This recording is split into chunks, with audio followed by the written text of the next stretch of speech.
Esta es a grandes rasgos la formación del Estado moderno en Colombia. Defenderemos la idea de que, a pesar de unas pocas semejanzas, el proceso colombiano es bien diferente del europeo descrito por Tilly, y que aún no termina en gran parte del territorio. Entenderemos el Estado moderno como organización centralizada y autónoma con prioridad en el uso de la fuerza dentro de un territorio delimitado como lo define Tilly. El desarrollo de las comunidades locales antes de la formación del Estado moderno. Érase una vez en lo que hoy es Colombia el nuevo reino de Granada, fundado por el Imperio Español y convertido luego en virreinato. Afirma Jaime Jaramillo que ese imperio introdujo allí un modelo minero extractivo con diversos intermediarios encargados de las actividades productivas y del cuidado de los aborígenes. No había una relación uniforme y directa del gobierno virreinal con los locales, por lo que estos enclaves extractivos no constituían un Estado moderno. Colombia era un dominio colonial, como no lo eran las potencias europeas. Importante diferencia, como reconoce López Alves. Surgimiento del Estado moderno. Con el vacío de poder en España causado por Napoleón, Jaramillo describe que estallaron manifestaciones de la élite local buscando menos imposiciones fiscales ordenadas por el reformismo borbónico. Era necesario negociar con la población antes que sobrecargarla para estabilizar el sistema, como ocurrió en algunos estados europeos conforme a Tilly. Pero ello no pasó y los pueblos de la actual Colombia cortaron lazos formales con la metrópoli para defender gobiernos autónomos que, por cierto, estaban divididos, siendo centralistas como Cundinamarca o federalistas como las Provincias Unidas, al tiempo que resistían a los fieles del rey y la Reconquista. Bushnell señala que Colombia era una arena de protestados luchando entre sí y contra la metrópoli, sin monopolio de la fuerza y con estructuras políticas y territorios provisionales. Así, la fragmentación de la soberanía era tal que solo puede recordar a la Europa de los siglos X a XIII, descrita por Tilly. Con la independencia y formación de la Gran Colombia, parecía que este proceso tomaba vuelo. Sin embargo, a pesar de su reconocimiento formal como Estado, por potencias como la inglesa, de la cual adquirió préstamos para financiar su independencia, tal como en Europa la deuda externa también financió la guerra, según Tilly, la Gran Colombia no era un Estado moderno. Los criollos no tenían el monopolio de la fuerza ni territorios bien definidos, por lo que las milicias locales y los secesionistas dominaban. Esta coerción dispersa desembocó en la desintegración de la Gran Colombia, como señala Malcolm Dees, sucedida por la República de Nueva Granada. En este sentido, una vez más, mientras Europa presenta una tendencia más consistente a la unificación de soberanías fragmentadas, según Tilly, el proceso colombiano tuvo frecuentes altibajos, sobre todo en sus primeros años. Forma de consolidación del Estado. Como señala López Alves, Colombia se formó por un proceso débil de coerción capitalizada, una coerción dispersa junto con capitales escasos cuyas fuentes no estaban bajo control estatal y no generaron una economía dinámica como ocurrió en Europa, una diferencia más. Por ello, Colombia no refleja otros casos de coerción capitalizada como Inglaterra, tal como la describe Tilly. Rivales externos. Como señala López Alves, las guerras internas fueron mucho más numerosas que las externas para el primitivo Estado colombiano, a diferencia de los estados europeos que fueron más proclives al enfrentamiento entre monarcas por asuntos sucesorios, como afirma Tilly. Claramente, el primer enemigo histórico fue el Imperio Español, frente al que se logró la independencia al menos formalmente. Fernán González añade que en 1932 Colombia se enfrentó a Perú y con Ecuador en 1832, en ambos casos por las ambiguas fronteras marcadas entre los virreinatos que allí existían. Tal como las fronteras artificiales de colonias europeas originaron conflictos en otros lugares del mundo, como describe Tilly. Añádase la intervención estadounidense en la separación de Panamá, que termina por alinear al país con su hegemonía, como señala Daniel Pecó, pero en general la guerra externa fue más bien escasa. Papel de las guerras internas, desarrollo del monopolio coercitivo y la autonomía del Estado. En el siglo XIX, los partidos eran mediadores entre Estado y clases dirigentes locales. Si el poder central aspiraba a tener algo de autoridad militar, así fuera formal en la periferia, para implementar sus reformas, necesitaba la fuerza privada del caudillo local, y éste esperaba apoyo del poder central para reforzar su autoridad. Señala Fernán González. Era un gobierno indirecto para supuesto beneficio mutuo, como ocurría en la Europa medieval, de acuerdo con Tilly. Buscando la fidelidad de los súbditos en las periferias, el Estado empezó a brindar unas pocas garantías sociales a través de partidos intermediarios y su clientelismo, explica González. Otorgar beneficios era un mecanismo para ganar la fidelidad y reclutar hombres, al igual que en Europa, como señala Tilly. Pero las estructuras partidistas eran necesarias, dada la débil relación directa del Estado central con la masa popular, como explica López Alves. La débil cohesión social y la necesidad de ascenso hacían que la población fuera fácilmente reclutable para los ejércitos, lo que los asemeja a los plebeyos romanos en la caída de la República, como explica Finner. En general, señala González, la autonomía del Estado frente a los partidos era muy restringida y ellos tenían el poder real. El Estado coincidía con la hegemonía de uno de ellos o de ambos partidos y no se sobreponía a los intereses locales. La coerción estaba supeditada a los objetivos de los partidos. El ejército en Colombia no era un actor político autónomo, aliado de una clase dominante fuerte, que ayudaría a construir un Estado autoritario, como en Argentina, según López Alves.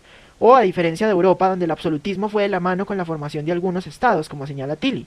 El principal enemigo interno del Estado colombiano era ante todo el Estado mismo, pues al confundirse con los partidos se desgarraba en medio de la lucha bipartidista.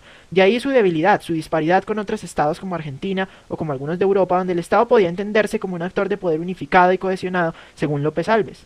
Para Daniel Pecó, el Estado se movía en un juego de intereses de distintas facciones burguesas. Los enfrentamientos federalismo-centralismo y las guerras civiles regionales y nacionales lo ilustran, por mencionar algunos ejemplos reseñados en González: los conflictos de santanderistas y bolivarianos en la Guerra de los Supremos, la división liberal Gólgotas versus Draconianos, que impusieron a José María Melo por un golpe de Estado y luego unieron a los dirigentes de ambos partidos en su contra, la Guerra Civil de 1861, por la que nació la Constitución de Río Negro de 1863 e impidió la centralización de la coerción a favor de los estados soberanos. Luego, en la regeneración, explica Malcolm Dees, una nueva carta buscó reconstruir a una nación unitaria, limitando severamente los poderes de estados federales en respuesta a la fragmentación. Se creó un ejército nacional y se desmantelaron fiscos regionales y milicias federales. Ya era evidente la necesidad de un cuerpo profesional y permanente de autoridad que no recurriera a intermediarios desafiantes, tal como se hizo en la Francia de Napoleón durante el siglo XIX, según Tilly. Es quizá el paso más determinante en el tránsito a un gobierno más directo, aunque solo fuera formalmente. El siguiente hito en términos de autonomía estatal se da en la modernización planteada por Pumarejo, según González. El Estado sería árbitro de conflictos laborales y no un instrumento de oligarquía tradicional bipartidista. Así se relacionaría más directamente con las clases populares. En este punto, el personal burocrático es más amplio y de origen civil, no surgido del crecimiento de la maquinaria de la guerra, como ocurrió en Europa, según Tilly. Luego, para Paul Oakist, la centralización se trunca en la violencia.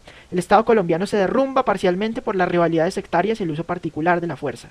No tiene capacidad para intervenir como tercero en disputas entre grupos siguiendo la función de arbitraje descrita por Tilly. Pierde legitimidad, apela al terrorismo de Estado.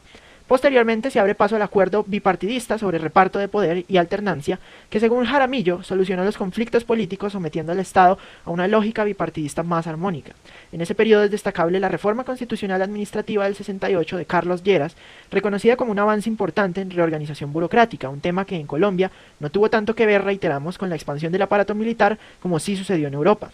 La violencia posterior no es consecuencia del Frente Nacional, afirma Pecó, sino de los espacios abiertos que dejó el Estado. Era una sociedad civil abandonada a la confrontación directa entre grupos privados.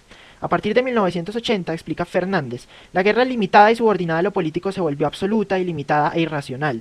Se borró la frontera de lo político y lo no político por la expansión de la economía de la droga, que produjo una grave crisis institucional. No había un proyecto político claro de estas personas, tenían que asegurar sus negocios y así impactaban el precario Estado y profundizaban la privatización del poder.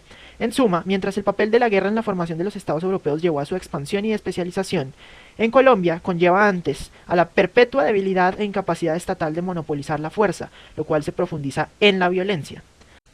Consolidación del Estado y formación de identidad nacional.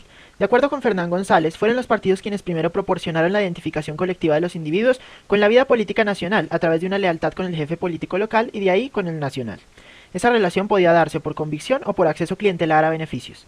En todo caso, el papel de los partidos en la construcción de identidad no tiene semejante en los estados europeos, donde la formación de tales partidos fue más tardía y menos relevante, como afirma López Alves. La religión, utilizada en Europa para alinear a la población con objetivos estatales, como explica Tilly en el caso de estados protestantes que homogenizaban a la población bajo un culto, se parece a lo ocurrido con la Iglesia colombiana, más legítima y omnipresente que el mismo Estado. De ahí que éste se aliara con ella en la regeneración, como señala González. Con el tiempo, nuevos movimientos sociales acogieron identidades diversas, a veces extranjeras. La Iglesia perdió la relevancia, al igual que el bipartidismo, y ese escenario se consolidó a finales del siglo XX con la más reciente Carta Política. Proceso de extracción. De acuerdo con Jorge Orlando Melo, hasta 1845 el Estado se mantuvo con aduanas de productos importados fijadas para proteger a los artesanos locales, lo que denotaba un intervencionismo heredado de la colonia, y también con la exportación de metales preciosos y productos agrícolas que ya exportaban en la colonia.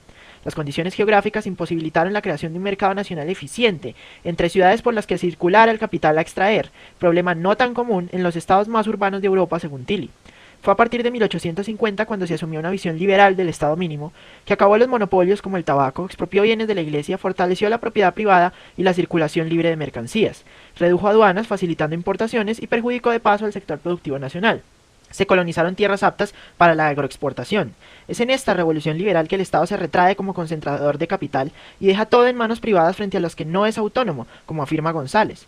Melo, por su parte, explica que el Estado mantuvo endeudado externamente por financiar la independencia en la infraestructura básica.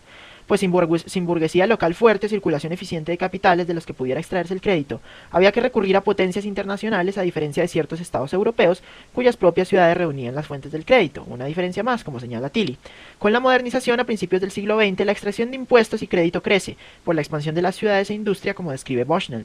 Esto no implica que el recaudo fuera mucho más eficiente, pues las dificultades en ese tema permanecen hasta nuestros días, de acuerdo con Melo. En conclusión, si bien el Estado cumple con los requisitos del Estado moderno en sus ciudades y algunas regiones, ello no ocurre en la periferia, donde no ha terminado la construcción del Estado, o sea, el sometimiento a los enemigos internos según Tilly, y no hay garantías sociales. Los procesos de paz pueden ser un medio para remediarlo. En todo caso, como vimos en diversos ejemplos, el proceso de formación del Estado europeo dista bastante de nuestro caso.